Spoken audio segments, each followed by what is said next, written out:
Bom dia, tudo bem, pessoal? Marcelo Peretti na área aqui com o programa Bom Dia Operador.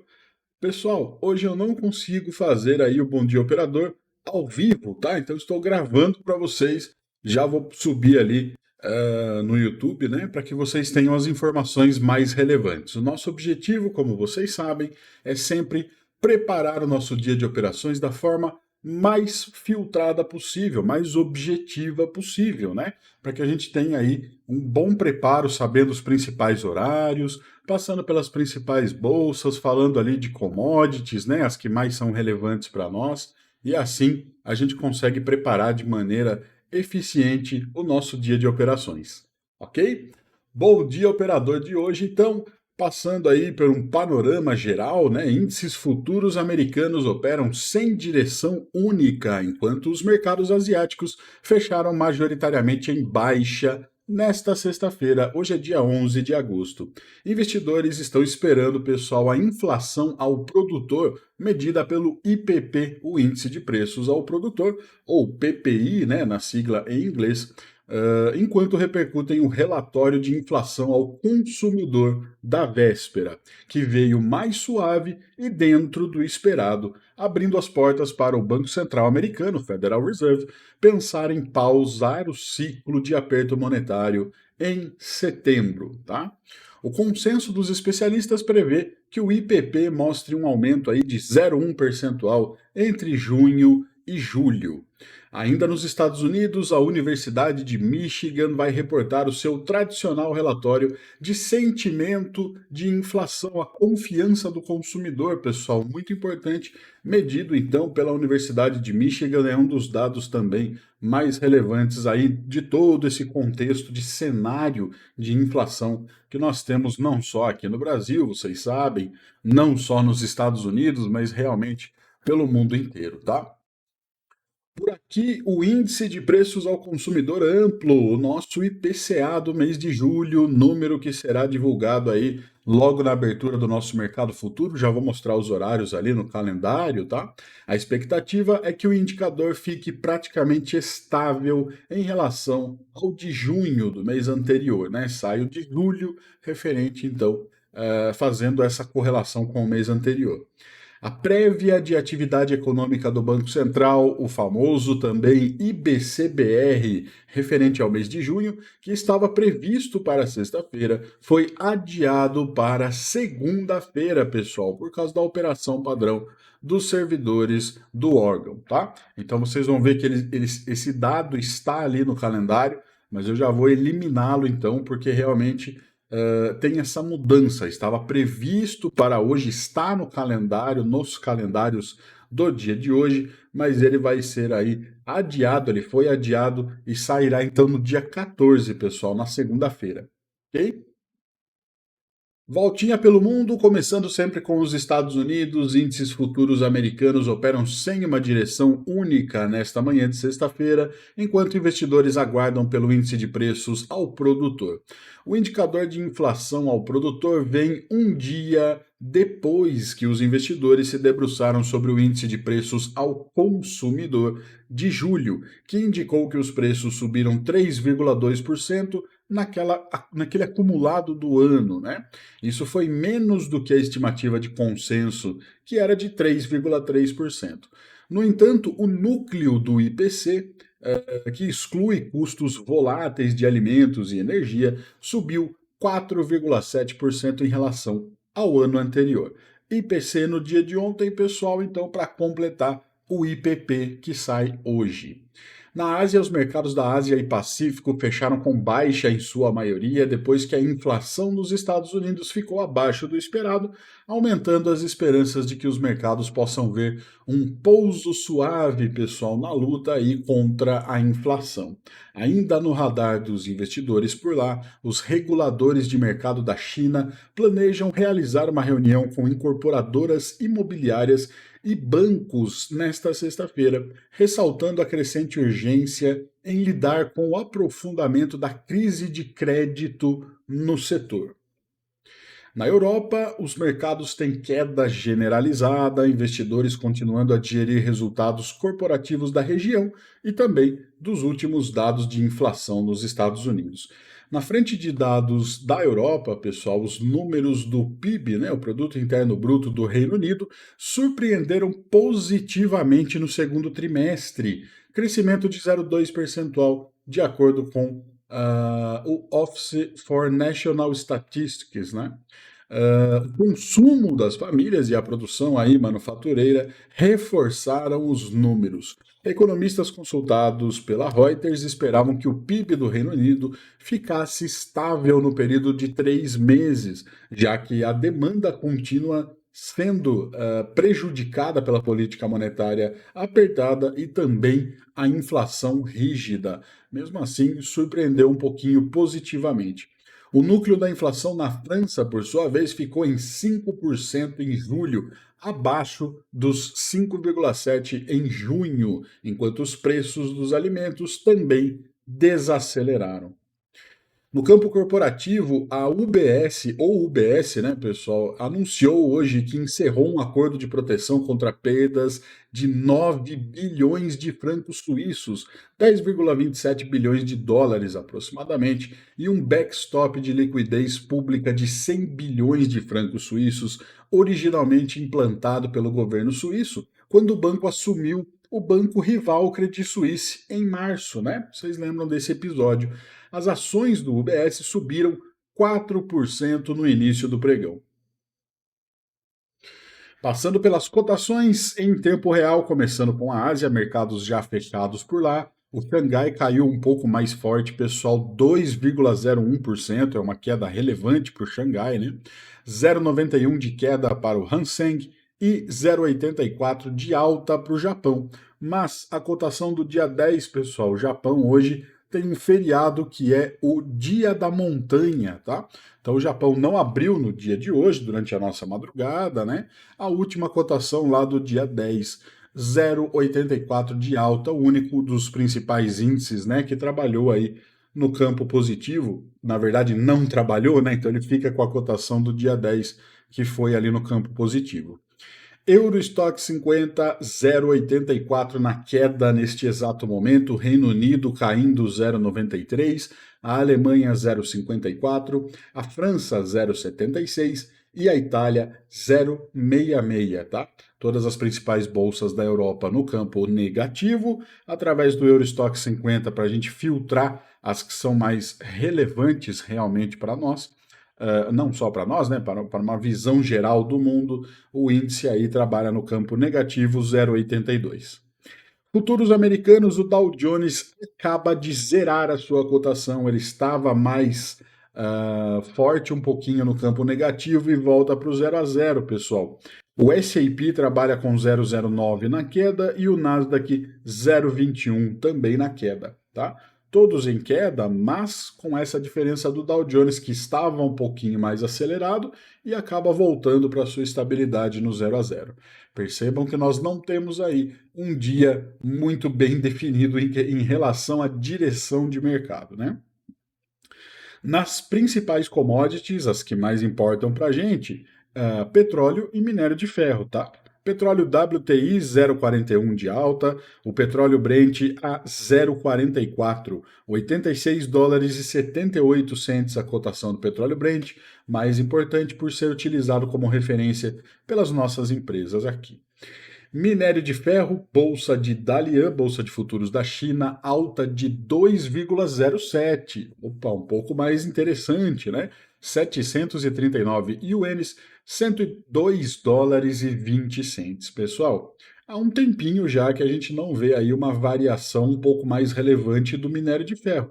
Quando ele chegou novamente nessa casa dos 100 dólares, ele deu uma estacionada, né? Então todo dia a gente vai ver ali, podem reparar, 0,2 de alta, 0,5% na queda.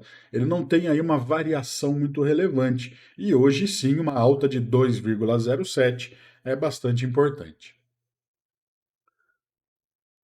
Nas moedas, o DXY é o índice que mede o dólar frente às seis principais moedas do mundo, está no 0 a 0 nesse exato momento, trabalhando um pouquinho no positivo, ele vai para 0,01, 0,02 e volta no 0 a 0, tá? 102,52 é a cotação e no câmbio R$ 4,89 o dólar, 0,01 de alta, R$ 5,37 o euro, 0,33 também na alta.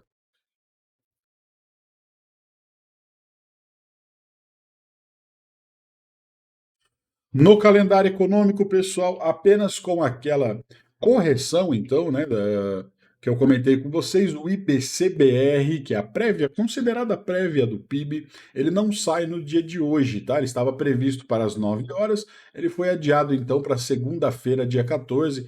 Trago novamente, então, na segunda, o horário correto que ele vai sair ali, tá bom? Desconsiderem, por favor, então, o IBC-BR do nosso calendário de hoje às 9 horas da manhã, junto com a abertura do mercado futuro. IPCA, Índice de Preços ao Consumidor Amplo, muito importante esse dado.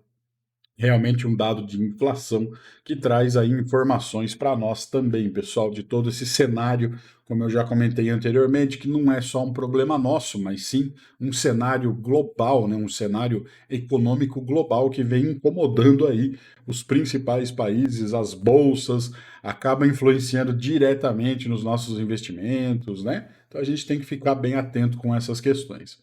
Lá nos Estados Unidos, complementando então o que saiu ontem, índice de preços ao consumidor, às 9h30 sai o índice de preços ao produtor. E aí, como o destaque do dia, tá? Vou destacar para vocês esse horário das 9h30, o IPP é o dado mais importante.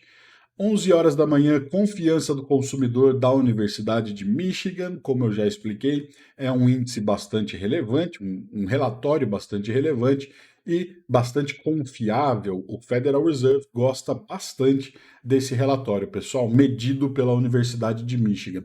Tem vários outros ali que saem durante o mês em relação à confiança do consumidor, mas esse, vamos dizer assim, é o escolhido, é o preferido do Banco Central americano, né? É o da Universidade de Michigan. E às 13 horas, o relatório WASDE. Relatório WASDE é um relatório bastante relevante para o setor do agronegócio. Tá? Então, aí, commodities, exportações, importações, safras, várias questões realmente ligadas ao agronegócio, muito importante, mas bastante setorial, né, pessoal? Não é uma coisa que vai impactar de forma geral aí nos nossos mercados. Tá bom? Fica o destaque do dia, então, para as 9h30, com o índice de preços ao produtor. Passando pelos nossos gráficos, vamos lá. Total indefinição, né, pessoal? 0,05 de queda para o Ibov, 118.349 foi o fechamento, 18,4 bilhões o volume financeiro. Interessante, até um pouquinho acima do que vem fazendo aí nos últimos dias, né? Temos o nosso índice futuro a 0,45 de queda, 118,090 foi o fechamento, 0,90 foi a mínima, fechamos na mínima do dia, 119,695 foi a máxima. Pessoal, é um fechamento interessante. Lembra aquela região que eu já mostrei várias vezes para vocês, que é o 118,400? Nós nunca fechamos abaixo dessa região. Ontem foi a primeira vez, tá? Parece um pouco interessante. Pode ser que a gente realmente tome um rumo um pouco mais definido aí, né? 1.605 pontos de amplitude e o ajuste para o dia de hoje fica no 118.476. 118.476, o ajuste do mini índice para o dia de hoje. O dólar está lá consolidado também naquela região do 4,900 ao 970, não passa muito disso. Tentou passar, acabou devolvendo tudo no dia de ontem, né? Veio até que relevante aí, uma queda, pessoal, e acabou devolvendo tudo, né? Fechou até com o candle no positivo, né? 0,19 de queda, 4.912,5 foi o fechamento, 860,5 a mínima, 915 a máxima. 54 pontos e meio de amplitude, 145 bilhões. O volume financeiro, reparem que está aumentando também. Pode ficar bem interessante. 4.888,24 é o ajuste para o dia de hoje, 888,24. Destaques do Ibov, pessoal, vou falar da ponta perdedora primeiro, as 5 principais ações, né? O grupo Soma caiu 7,68%, seguida então de 3R Petróleo, 4,96%, a Reddor com 4,92%, Magalu 4,04% e a Ultrapar, o GPA 3,5% na queda. Essas foram as 5 principais quedas da composição do nosso Ibov. Lá na ponta vencedora, fechando na máxima do dia, Azul com 9,83 de alta, a Braskem subiu 6,84, a Gol 6,27, Hapvida com 6,05 e a Localweb 4,84, pessoal. Das principais ações, aquelas que têm mais peso, somente a Vale no campo negativo, 1,18%, tá? Fechou então com Petrobras através das ações preferenciais, né, as ações Petro 4, né, 0,56 de alta, Banco do Brasil 0,51, Bradesco 0,85 e Itaú 0,33, ok? As 5 principais ações, aquelas então que mais têm peso na composição do nosso Ibov. Radar corporativo para a gente encerrar o Bom Dia Operador de hoje, começando com a Via. A Via registrou um prejuízo líquido de 492 milhões no segundo trimestre de 2023, um número pior do que o prejuízo de 432, pessoal, projetados pelo consenso dos especialistas e revertendo lucro de 6 milhões no mesmo período de 2022. Tá? Então já esperava-se um prejuízo grande, né, de 432, ele veio 492, acima do esperado. B3, a empresa controladora da Bolsa de Valores do Brasil, né, registrou um lucro líquido atribuído aos acionistas de 1,052 bilhões de reais, representando uma queda de 3,6%. Tá? Uma queda, então, de 3,6%. E a Oi, a operadora aí que está em recuperação judicial, reportou prejuízo de 845 milhões no segundo trimestre. O saldo negativo é 69,9% maior que o registrado no ano anterior. Tá? Mas, em relação ao trimestre, pessoal, a operadora conseguiu reduzir em 33,4% o prejuízo. Então, aquele prejuízo reportado no primeiro trimestre do ano para esse de agora, tá? Reduziu um pouquinho, mas se você pensar no ano, na comparação anual, 69%. Pior aí, né? 69% maior do que o registrado no ano anterior. Bastante complicada a situação da Oi. Certo, meus queridos? Espero que tenham gostado aí. Peço desculpas por não comparecer ao vivo no dia de hoje, tá? Mas realmente trago essa gravação aí até um pouquinho mais, o vídeo um pouquinho mais curto, mais direto, né? Para a gente poder preparar o nosso dia de operações. Deixo aí o convite a todos a conhecer a nossa sala de suporte, né, pessoal? A sala de suporte da Sharks Investment School. Aqui no canal, deixa aí o seu like, se inscreve, toca o sininho, né, que vocês já sabem bem disso, e comentem aqui no vídeo o que vocês acharam aí das notícias, tá? Comentem aí como está a semana de vocês, podem ficar à vontade aí para os comentários, tá bom? Muito obrigado a todos, uma excelente sexta-feira, um ótimo dia de negociação, um excelente final de semana, a gente precisa descansar também um pouquinho, né, pessoal? E segunda-feira estamos de volta aí às 8h30 com mais um Bom Dia Operador. Valeu, pessoal, forte abraço!